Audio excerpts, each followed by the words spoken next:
Hi again. It's a little bit of a shorter video this time. I basically just wanted to do a speed paint of my Feybruary prompts.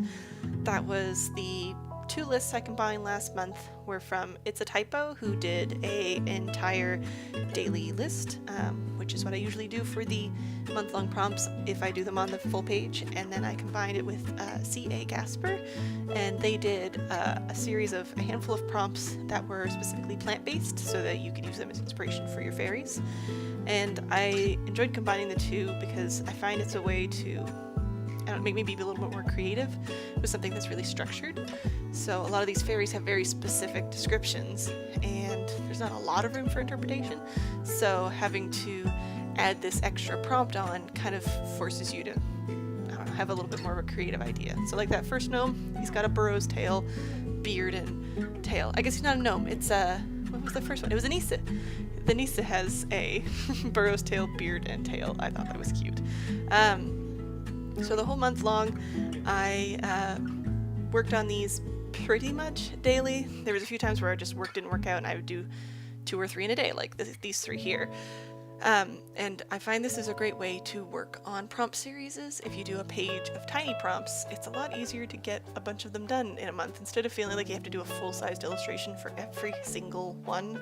I have a full-time job, I'm sure a lot of you do too, or you just don't have the time to dedicate to art every day, multiple hours, so being able to just spend an hour, maybe 2 tops, decompressing and drawing a bunch of little tiny monsters is really, really nice. I also will sometimes structure these pages with like a grid, so if you've seen my Junicorn in the past and August, ones like those where I build a grid and then I illustrate inside of that grid, so they look more like the Pokemon 150 poster. That I only really do with the prompt lists that have a really structured base. So there's going to be 30 unicorns, there's going to be 30 dogs, like the adjustments to that base aren't going to make very different shapes or very different sizes.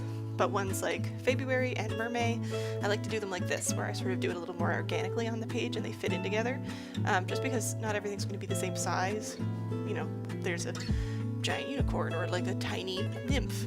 So I do, though, different from this time, normally at least block out some shapes so that everything's a little more plannable. I didn't do that this time, so that's why you can see some of the ones at the top are really big, and then as I get towards the bottom they're all much smaller and more cramped, even though some of the creatures are bigger than the creatures I drew at the top. So don't do that. If you're going to do it this way, at least throw down some blobs, like throw 30 blobs onto the page, and then as you get to the prompt, if you're like, okay, this prompt is a really large creature, I'm going to use that big blob over there. It makes it a lot easier to sort of fill up the page nicely. But as a result, I did take a bunch of little tiny fairies like nymphs, goblins, pixies, all those guys, and I kind of fit them in. Although nymph in the traditional sense is not a tiny one, they're big, but it's fine. I did it tiny and I fit it in.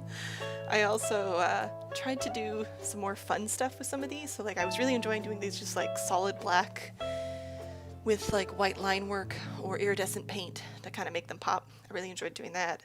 And I also had a lot of fun just discovering a bunch of new monsters, new creatures.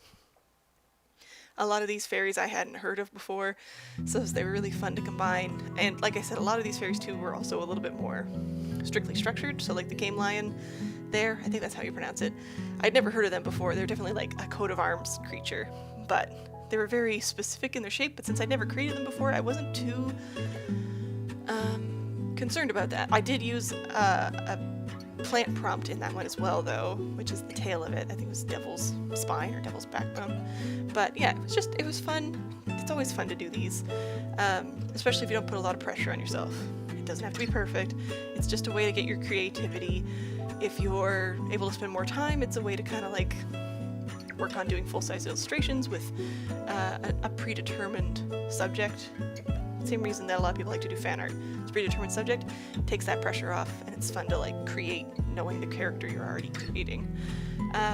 So yeah, lots of iridescent paints, lots of fun colors and shapes, and this was a really, really, really fun prompt.